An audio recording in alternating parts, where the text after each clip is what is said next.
Hello, friends. Welcome back to another episode of the TFC Audio Project. On this episode of Shop Talk, Mike and I talk about food.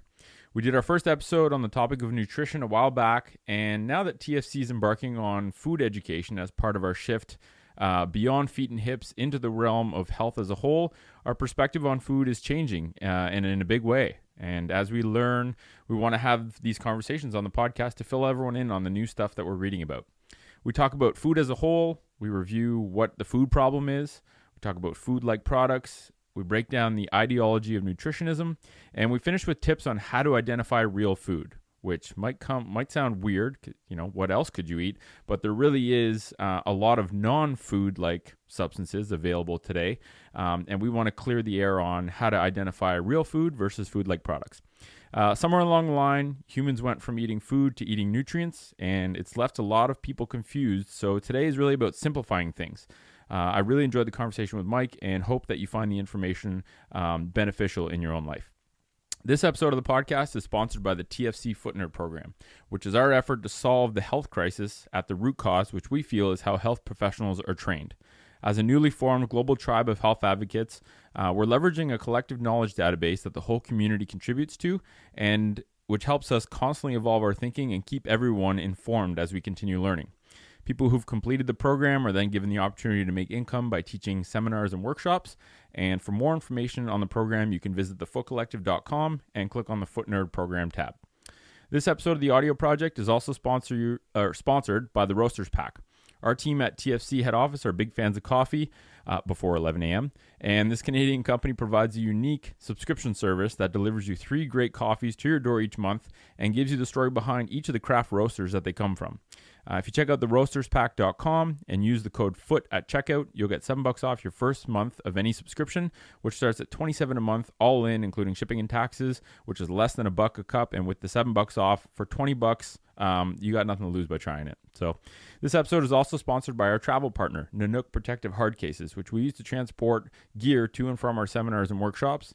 They make super high quality cases in Canada that keep your electronics safe during travel, and you can check out their cases at nanook.com, Nanuk.com. That's it for sponsors. Let's dig into this episode. Hope you enjoy. It's the TFC Audio Project. It's a collective effort. Help people understand their bodies, starting at the feet are the gateway for people to see that there's an issue. You know, a foot conversation is always a whole body conversation. Hey folks, Nick and Mike here, back for another episode of Shop Talk. And today we're going to do our second episode on food. We did our first intro podcast on food on episode 15, and it was titled Nutrition. And this one's going to be titled Food, and all the ones moving forward will be food. And that kind of reflects a change in our thinking. Since our team has really started to look deeper into the world of food, we've evolved our thinking a lot in identifying the problems and trying to think of solutions for people to better understand how to make healthy food choices. And as our thinking changes, we want to keep everyone in the loop with these episodes. So just before we start, Michael Pollan gives a great talk that's available on YouTube called Food Rules for Healthy People and Planet. And a lot of what we talk about today was kind of based on what he talked about there. So check it out. It's a 40-minute video. It's really good. And he delivers material really powerfully about food. So today we're going to cover a couple different topics. We're going to cover some powerful words that Pollan said, 7 words that really have a lot of deep meaning.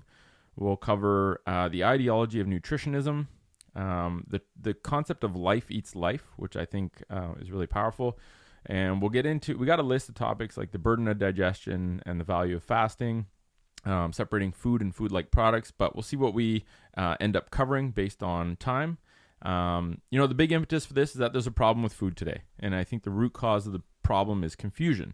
People don't know what they should be eating, and there's a lot of trickery coming from food manufacturers, which are not to be confused with food growers, that's feeding into the system of confusion. So why don't we start with the point that you made is life eats life. Yes. That's very powerful. I was thinking about the confusion, and I think to clear everything up, you hear all these new rules that people are coming out with, like eat in the fresh produce part of the supermarket and all of that. But if you go down and define what is food, what has food been, and a lot of people don't really know or have a good idea of what food actually is. Food is essentially, for all of evolutionary history, has just been life. So basically, it's like biology is always consuming other forms of biology to sustain biology, and it always has. And then, so I think it just makes sense for every other species, because whatever environment they're in, they're consuming all of the life around them that can sustain them.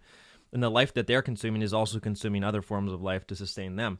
So I think we got to wrap our heads around that and say we're just a part of the whole cycle, and we should be consuming life, and life is food. And I think the closer we can get to, if we look at something visually and we can tell that it's life, that's a good start. So if we look at a leaf, like a lettuce leaf, or we look at an apple, we're like, okay, that's life. It came off a tree. If we look at meat, even though, again, we'll get into the nuances of that after, but we can tell, okay, that's muscle tissue from something that was living. It's biology. So we can see this. Nuts, okay, cool, they grow in a tree. So because vegans, you still eat life, okay? You eat a different form of life, which is fine. And I understand a lot of the tenets of veganism and what they stand for. Yeah. And I think there's a difference between saying being vegan is bad versus trying to, bad or good. It's neither. It's just a way of eating, and it's everyone's personal choice to decide how they want to eat. And obviously the way that we raise meat right now is really bad from an ethical point of view and for the planet. But it's also like, if you eat a certain way, you can inform people of why you eat that way, but don't get mad at people that don't eat your way, because that's not fair. And I was thinking about that happens a lot too. In terms of like, it's gotten so far, the actual food has gotten so far away from our control that it's created movements like this that are like, okay, we're doing this all wrong. Like, I'm not going to eat meat because of the way it's raised and all of that. Yeah.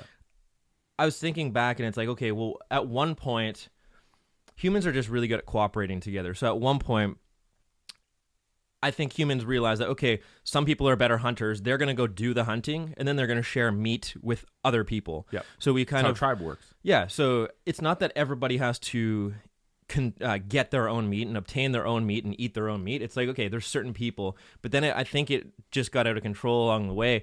So certain people do the hunting, certain people do the gathering. The gatherers consume the hunting stuff. The hunters consume the gathering stuff. Yeah. That makes sense. Everyone shares. But then it got into like farming, and it's like, okay, now there's like one person doing more of the meat raising and all of that, and they're feeding way more people. Well, we just got way too good at it.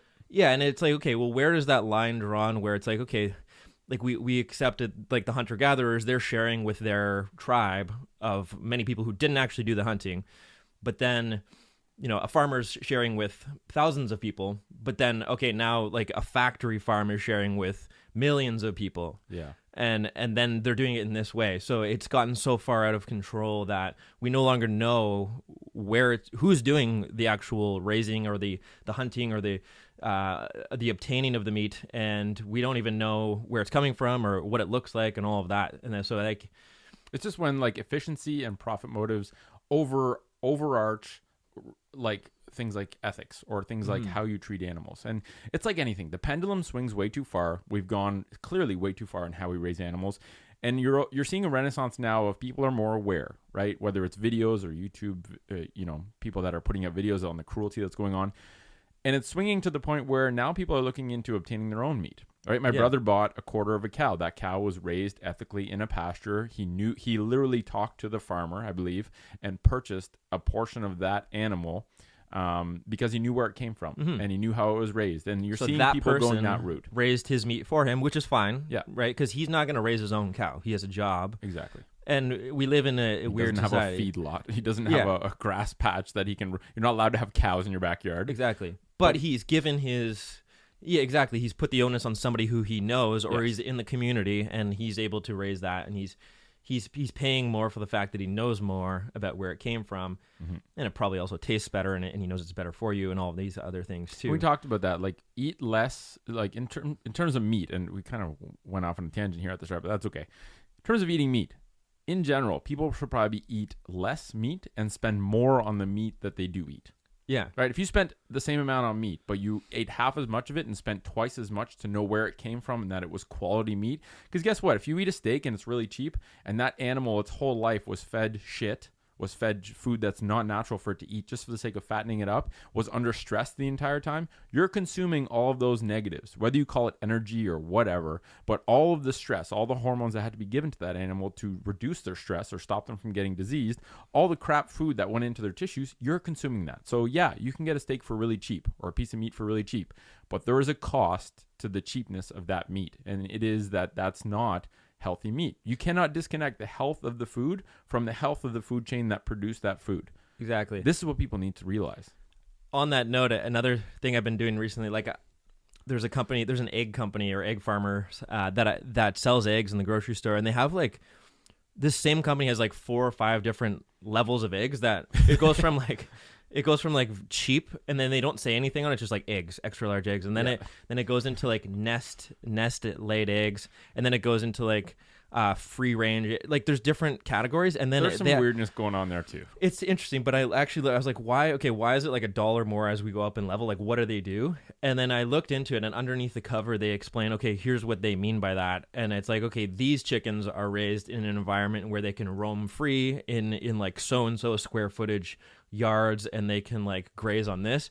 But it just kind of gave me a weird image. It's like, oh, they have like different levels of chickens, and they Based like on the they will like cruelty of the abuse some of them and sell them for cheaper, but then they'll So sell the crazy. ones that they actually give more of a better life to for more expensive. So it's like, okay, well, I'm gonna, you're thinking in money too. It's like, I'm gonna go for the medium ones because I think they had a decent life, but it's weird. And then you see like the really cheap ones, like the kind of no name brand ones, and it's like, okay, well, what's going on there? They're not saying anything about where they came from. Are they just crammed into? Yeah. But it's bringing up a good point, and that point is you vote with your dollars. So if you only buy the most expensive eggs, one, you hope that the most expensive is actually the ones that reflect the best treatment of the animals, which part of that is like, I don't know, I hope.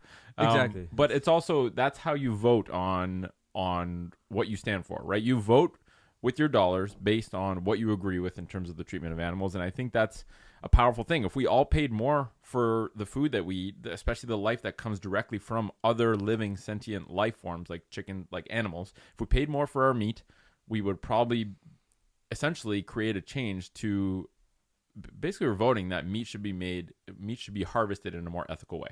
Yeah. So anyway, the next thing I want to get into is the 7 words that Michael Pollan puts at the start of his book, In Defense of Food, which is an amazing book, and I recommend it to anyone that wants more clarity on food. He's a journalist. He's not a scientist. So he comes at it from the standpoint of, I'm going to ask really hard questions, and I'm going to try and figure out what the truth is. And the truth is that we've just all really been confused by this ideology around food, and we'll talk about that in a sec. But his 7 words are, eat food, not too much, mostly plants. And if you want to distill away the most simple advice when it comes to food and eating, that's it, right? Mm-hmm. Eat food, meaning eat real food. And we'll talk about what that actually means, because that's a big source of confusion. Well, essentially what we just talked about too is just like food is the life. If you can identify it as life, there's a good chance it is potentially food. Yeah. Right. Because like look at a breakfast cereal bar and tell me what life that came from. It's really hard to go through all the stages that created that thing, meaning that the further it is from the life it came from, like it didn't grow on a tree, that bar didn't grow on a tree. The more processed it is, the less likely it is food, and the more likely it is a edible food-like product, which are very different things. Not too much, meaning that, you can eat too much. And then mostly plants, meaning that meat's not bad, but we probably shouldn't be eating as much of it for the foremost reason that the more meat we eat, the less vegetables we consume. So meat in and of itself is not unhealthy, although we talked about before how it's currently harvested is probably not the best, is definitely not the best for the planet or us. But the more meat you're eating, the less vegetables you're eating. And so the harm with meat is actually the fact that it's crowding out the vegetables, probably more so than the fact that meat is bad for you.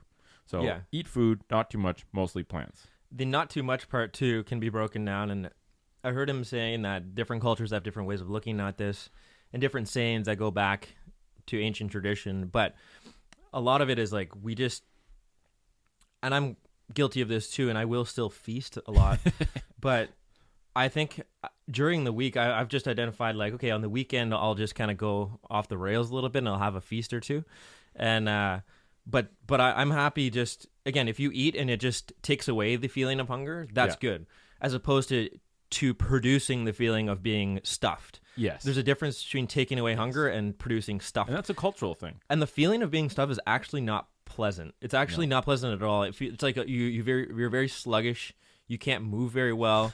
You feel like shit. It's not actually a good feeling. So I think that produces a lot of that weird guilty feeling too. If you just ate a little bit less, you'd be like, oh, cool. Like I still satisfied that, but I don't Also, feel like crap. Here's another thing. Put potatoes and spinach leaves on your plate. Good luck eating until you're stuffed. You're probably not going to, because it's not satisfying. Yeah. Right? It's not It's not basically, the term is really addictive, right? If you put fake foods that are engineered to cater to your taste buds for sweetness, fat, and salt, well, guess what? You can eat until you can hardly move anymore because it tastes so good. It tricks your little lizard brain into thinking that you should be eating this stuff, right? So it's like part of not too much revolves around making sure you're eating real food, because real food is not as physically addictive. It doesn't make you want to consume it to the point of feeling like crap as natural, real, whole food. And that's a good point.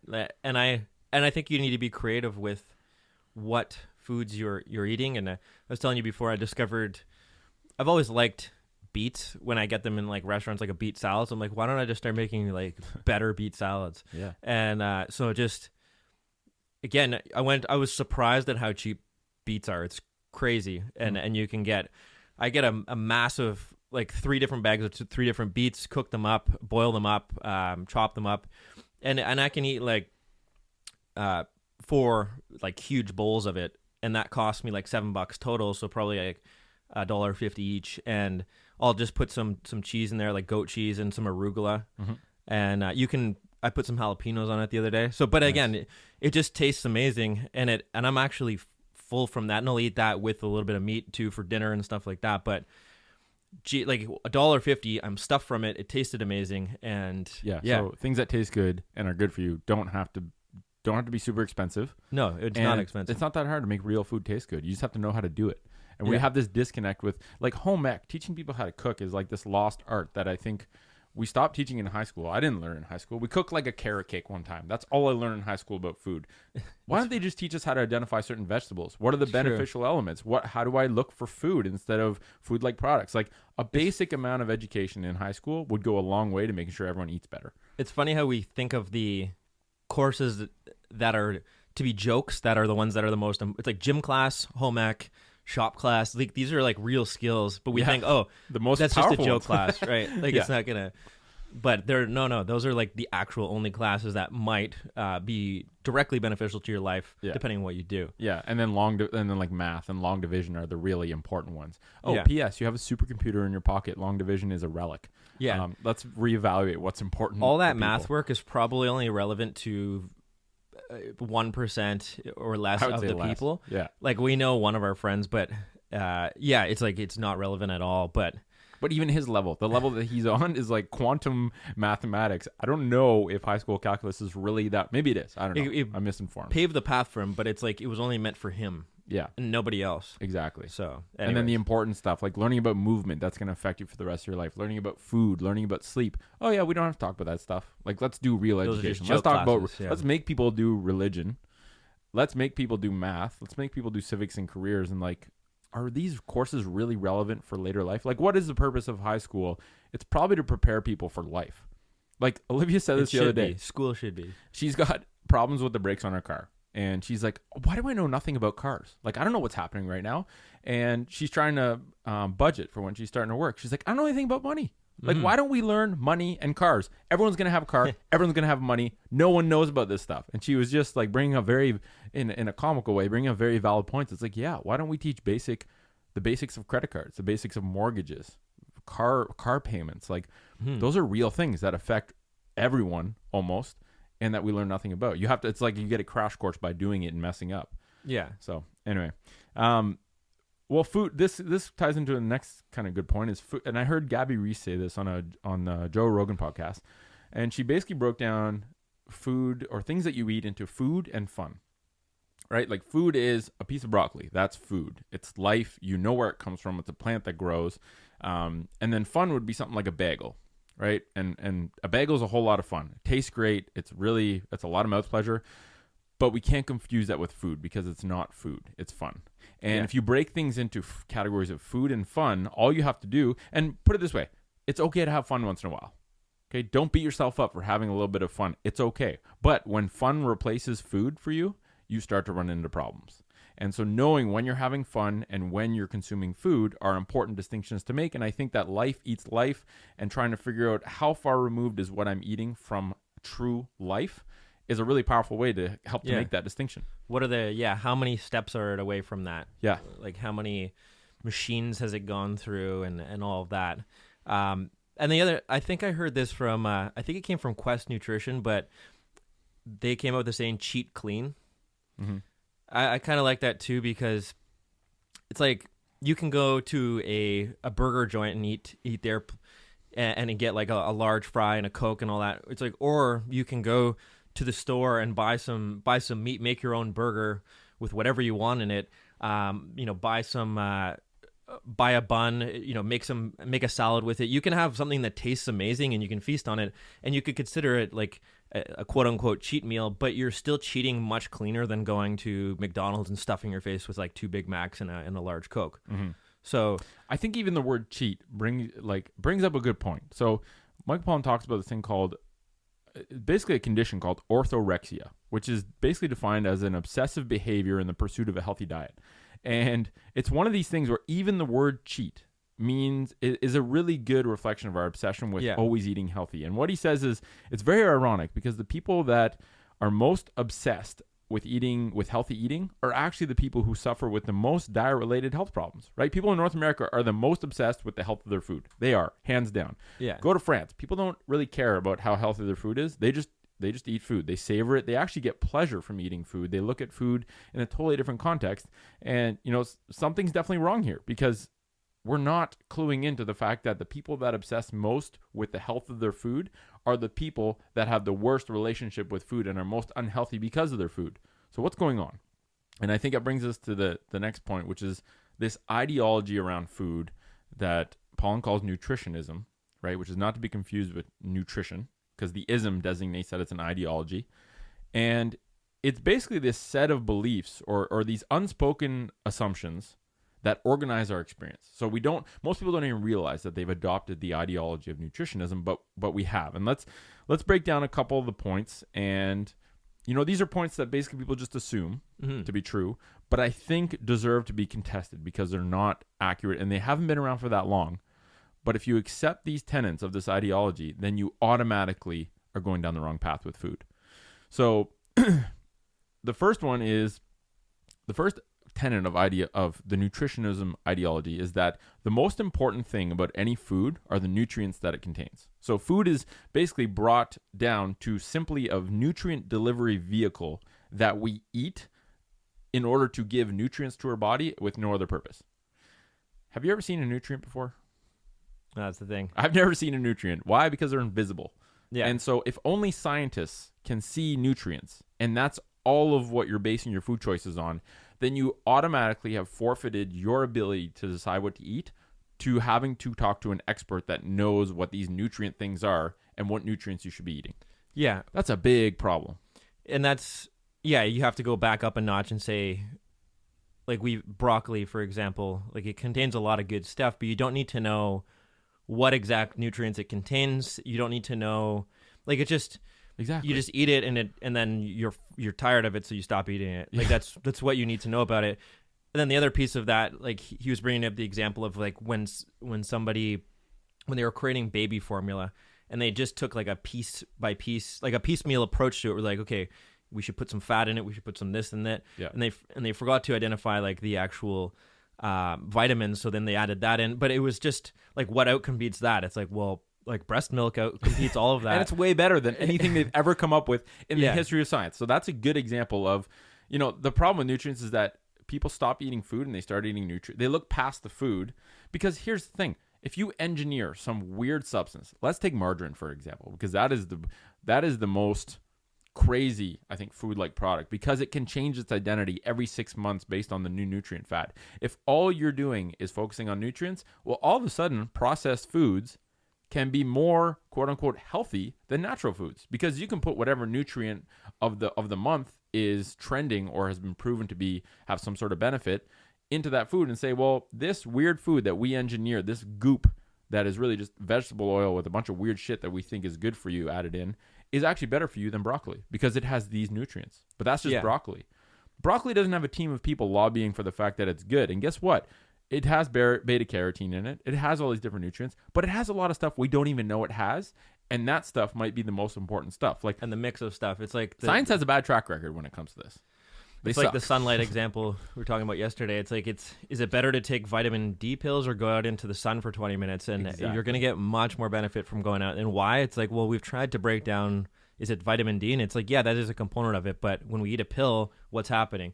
There's kind of indirect, like we've been living, again, first principles, we've been living off the energy of the sun for, like life has been living off it for billions of years. So that's going to be, it's just formed we've just evolved that way. So it's going to be much better than trying to break down, what is the sun giving us? Okay, let's try to create a pill for that and try to mimic that. Yeah, so, FYI, the sun doesn't just give you vitamin D. Yeah. So if you simplify it to that level, you don't understand what the sun actually does. I don't understand it, but I know it's not just vitamin D. Yeah. Right? Why do people get depressed when they don't get the sun? I don't think it's just because of lack of vitamin D. No. Right? Like so we simplify things so much, and this whole simplification down to just nutrients instead of food is this base premise where if you agree with that, you all of a sudden agree with a lot of other bad stuff that takes power away from you to make good food decisions. But by simplifying it down to the nutrients, it also complexifies it, because then you hear people talking about like, how many IUs should you be taking a day of this? Yeah. How many IUs? And it's like, well, no, this study said that the complete opposite of that study. So there's so much confusion, and it almost is getting more and more complex in the world of science, the food science, that it's actually a nutrition science, that I think the people are listening and the people are getting more confused too.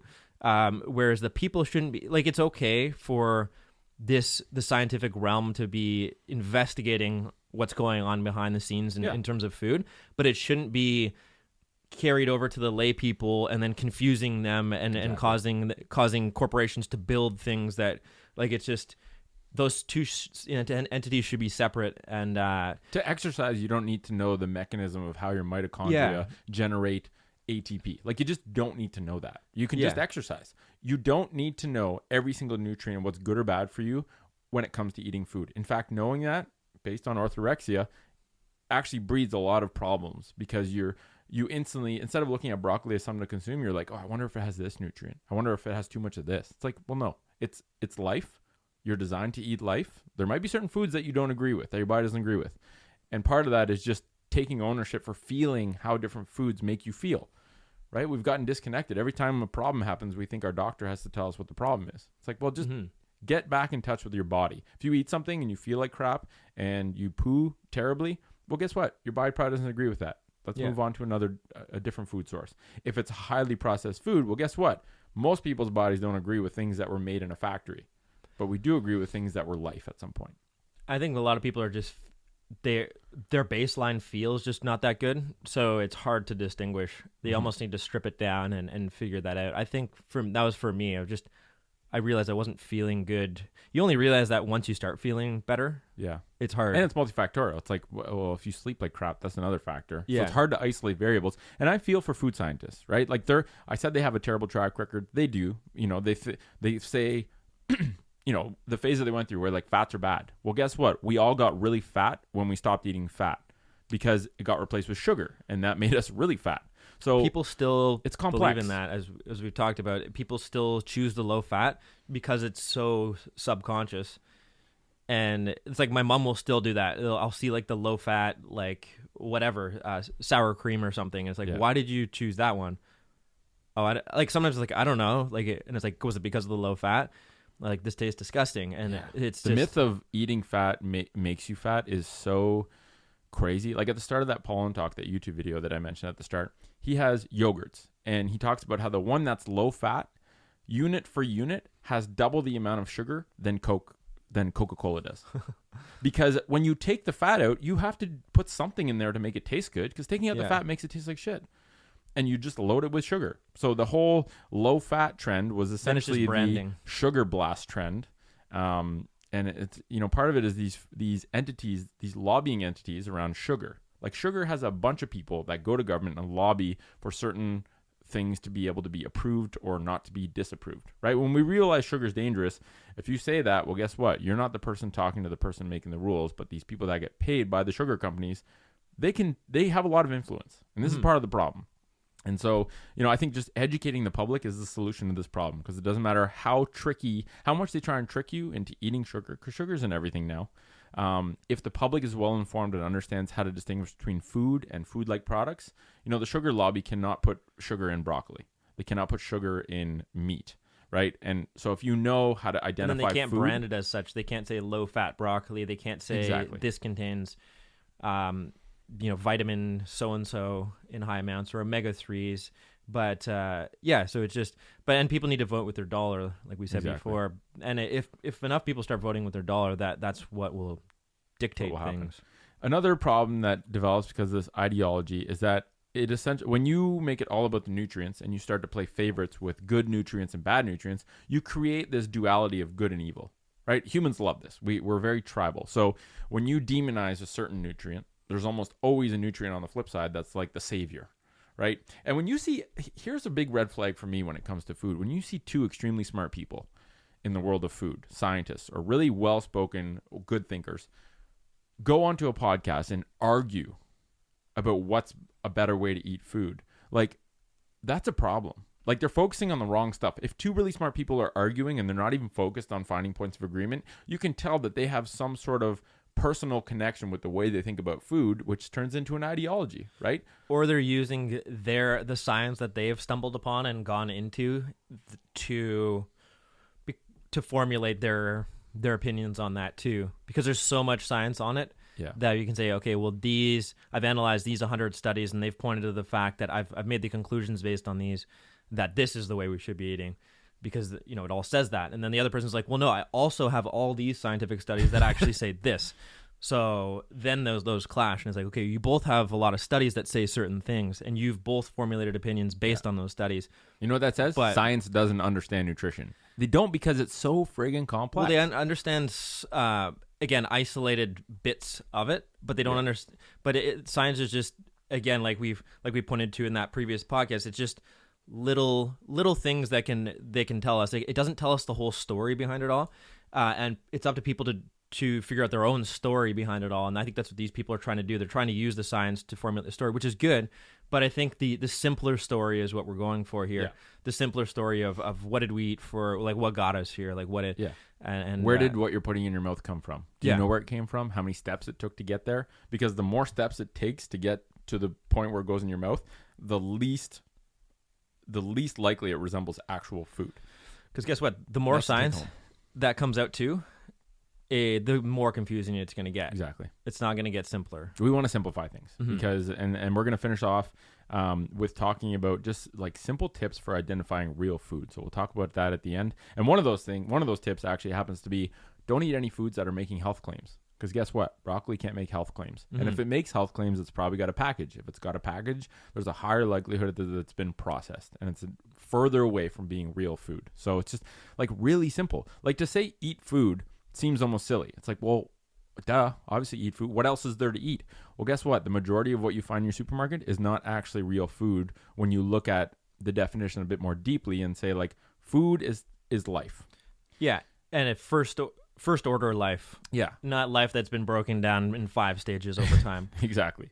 Because technically everything is life, right? Everything is nutrients. And we talked about, plants take nutrients from the soil. They take energy from the sun. They are almost creating the first order of true life. And then animals will consume those plants. They'll absorb the nutrients. So it's all like kind of bioaccumulates. And I think another danger with eating meat, like especially fish, you hear about eating fish at the top of the food chain, like marlin and stuff like that. It also bioaccumulates stuff that we put in the water, that we put in the food chain, things like mercury, all that kind of stuff. I think that is kind of a source of confusion too. So it's, the journey into food is going to require much more research to find out, like, what of these things are valid in terms of things that the public needs to know, and what things are just misplaced precision, like the bulk of nutrition science, right? And I think that the whole take home underneath our whole journey into food, and this whole episode is, as a human being, you have the power to make good choices about the food that you consume, But today's day and age is a much more complex scene. Like back in the day, you hunted, you gathered, you prepared, you ate. It was very simple. There was really no options to eat things that were not food. But now there is. And you ate according to your locale, like Yeah. where you were, what was ready at the time, what was in the season. Exactly. That's what you ate. You probably would store stuff, but if you lived in a colder climate. But again, And if you processed it, there was really very few ways to process it. You either salted it to preserve it or you fermented it. And those are both like, maybe those are second order life, but things that we're finding in supermarkets are like 10th order life or even like indistinguishable, like Go-Gurt, yogurt that comes in a tube that has 65 ingredients, most of which you can't pronounce. Like, I don't know what order that is, but that's not food anymore. No. That's a food-like product that we've engineered to basically cater to our taste buds and our affinity for sweetness, fat, and salt. Companies have engineered those. And the problem is that, there used to be laws saying that if you made food that wasn't real or that was imitating something, you had to color it differently or you had to call it imitation. And this happened several times, and both times they got squashed by the food industry because guess what? If you make something that's not actual butter, but you're trying to compete with it, and you have to color it pink, that's a really hard obstacle to go over. And that used to be a law. If it imitated something in any way, right? Like bread, there's 4 ingredients it takes to make bread. The average, Sara Lee's Wonder Bread has like 35 ingredients. If you have to call that imitation bread, that's a really big red flag. And guess what? Not a lot of people are going to buy it, which is a good thing because people actually are informed and it's obvious what's food and what's not food. But food manufacturers just have too much power. So those things are out the window, and now it makes for a complex scene. So anyway, the last one, I think, the last thing that nutritionism does, the last negative that it kind of carries is that when food is only about nutrients, then consuming food becomes only about health. And, I just got back from some time in Greece, and you see a different food culture there where people don't eat just for the sake of consuming nutrients. The time that they spend eating with each other is more about community and more about pleasure. Like pleasure is this realm of food that I think we've lost touch with. When it's only about nutrients, we don't think about the pleasure. But and you were even talking about before, if you really choose it to be so, you can make eating food like almost a meditative process where every single bite is you're thinking about where did this come from, all the good tastes that you're getting in your mouth, all that kind of stuff. We've ruined pleasure and we've ruined a sense of community of breaking bread together and taking time to eat, like taking 2 hours to like have conversations and go way beyond just the food you're eating. Food is just the medium you're using to layer on this element of community and relationships. And it's kind of nutritionism wrecked that. Exactly. And you can see it in yourself too. On Monday, it's funny, I was out of coffee, so my goal was to wake up a bit early and drive to the coffee shop, get a coffee, and then drive into work. I was running behind a little bit, so I made some eggs, some avocados, and all of that, and I was eating it. I was like, okay, I gotta get out. I put my time that I needed to be done my eggs to the minute. I was like, by 6:55, I have to be done this so I can go up and shower so I can leave by like 7:05. Yeah. But then I was like, what am I doing? Like there's like I was like, shit, I'm not going to finish by 6:55. So, but then I was like, you know what? I'm just going to give myself 10 more minutes. I'm not going to go to the coffee shop, and there's coffee at the office. And I was like, okay, I took a breath and I was like, okay, it's nice to just be able to spend 10 more minutes eating this meal in the morning. Yeah.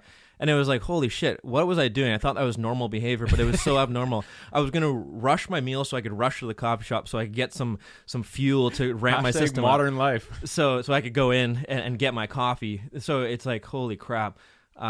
And again, I probably could have planned that better, but it was ridiculous. Yeah. And I enjoyed my meal so much more. I was We like, all do yes, that. 10 minutes to enjoy my meal. And That's good. Even another point is not just what you eat, and that this brings it up. It's how you eat it, right? Like digesting food is a parasympathetic function. So it's like rest and digest. I think a lot of people have heard that versus like fight or flight. Your body is supposed to be relaxed in a calm state, not really doing much else in order to optimally digest food, which is breaking it down into its individual nutrients and absorbing them and using them for energy or for repair. If you're cramming something down your gullet in your car when you're driving, your stress is shit because it's a high stress situation and you're late for a meeting and you're eating something on the way.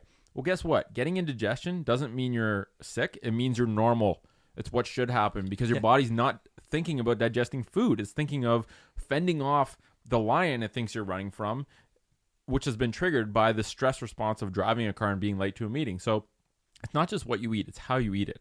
Like, are you actually chewing your food, or is it going down your throat basically fully formed without even being broken down mechanically by your jaw?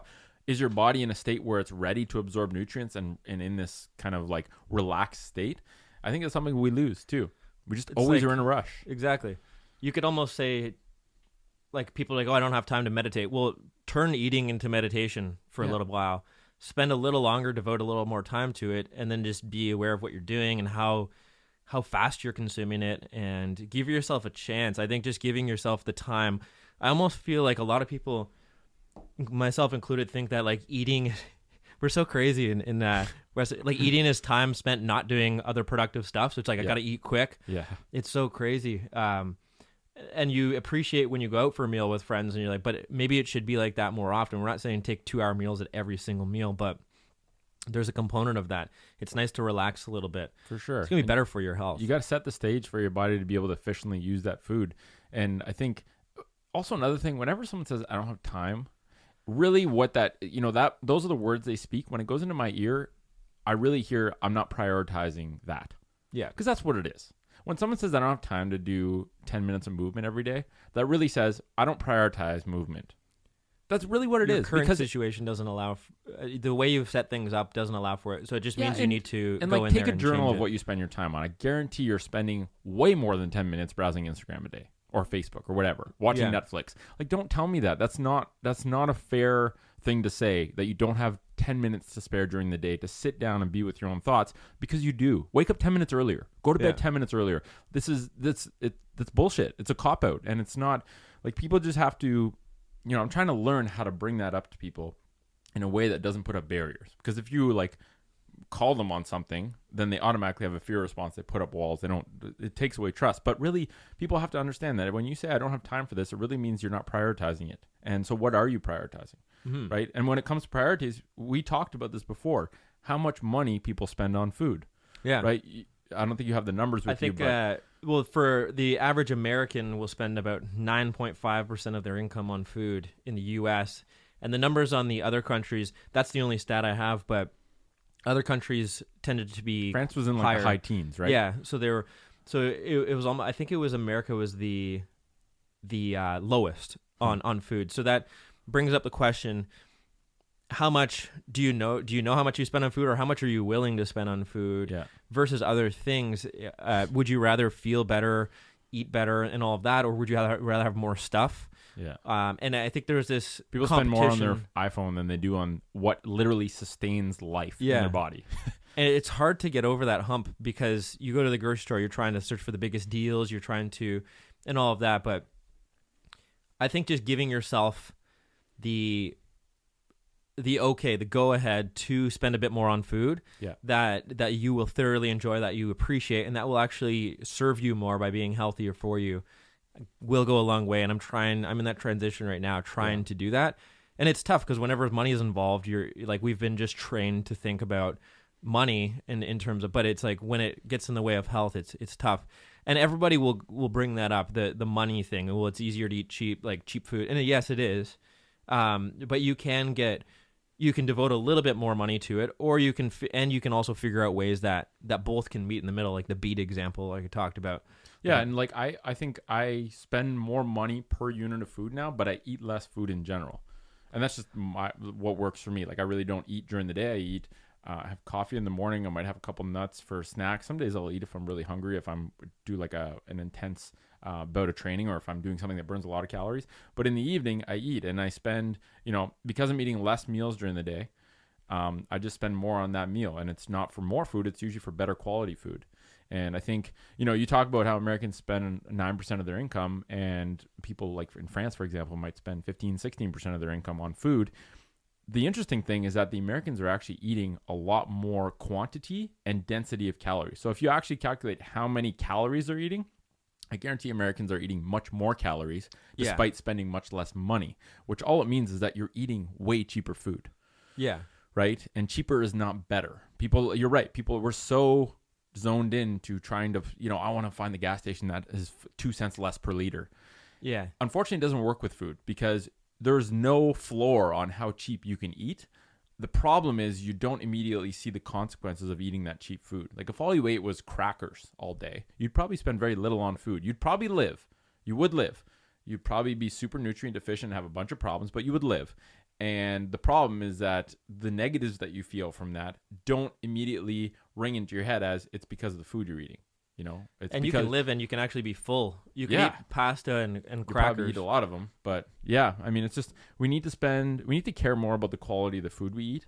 And I think, let's get into, to kind of wrap it up, let's go into tips for identifying food. And this comes from Pollan's book In Defense of Food, and I think they're really good. They're rules of thumb. These things do not tell you what to eat and what not to eat.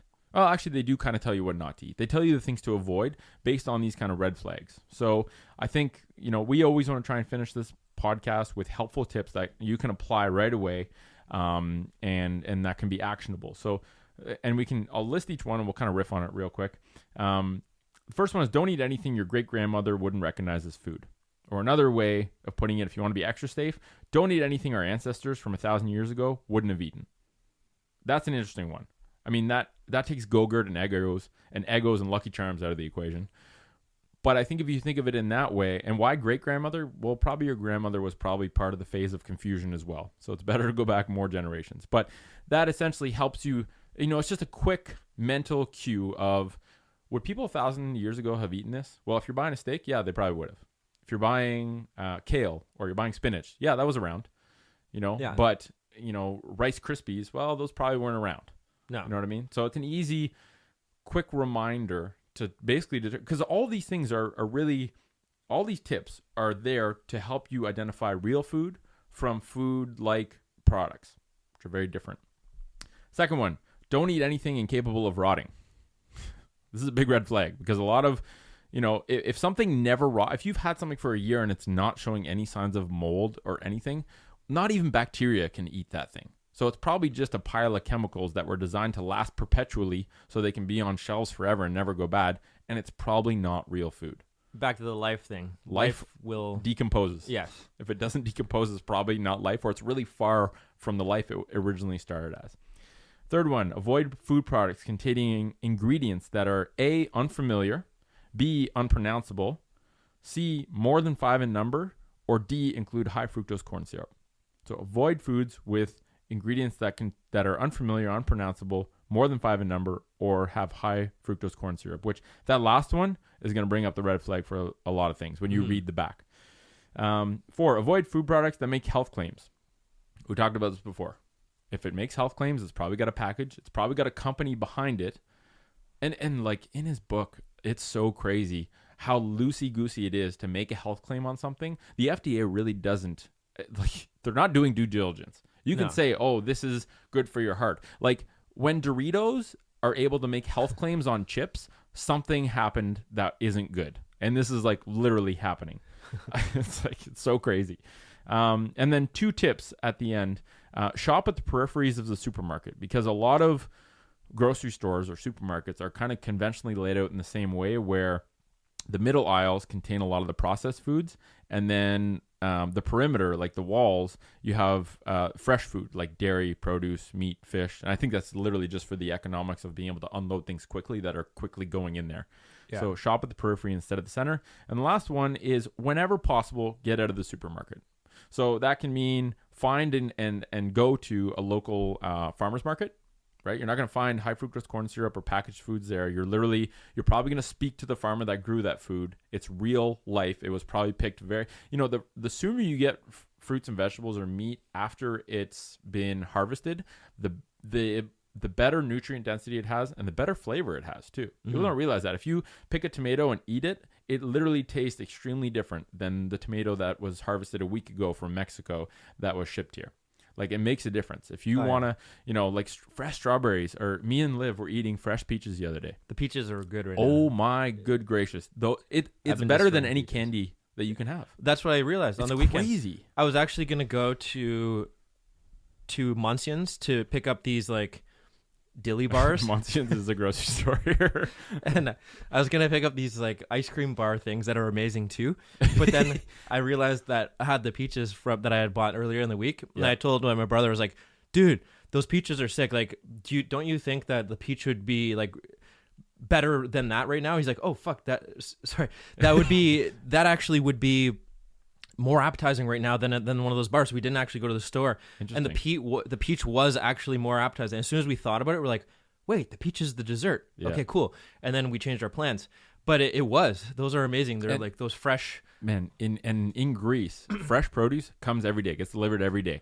And when you go there, it's like 20 euro cents for a peach. And it's literally it was the thing that I looked forward to eating every day. And they were so delicious. And when you look at a peach, it's so crazy that nature makes that.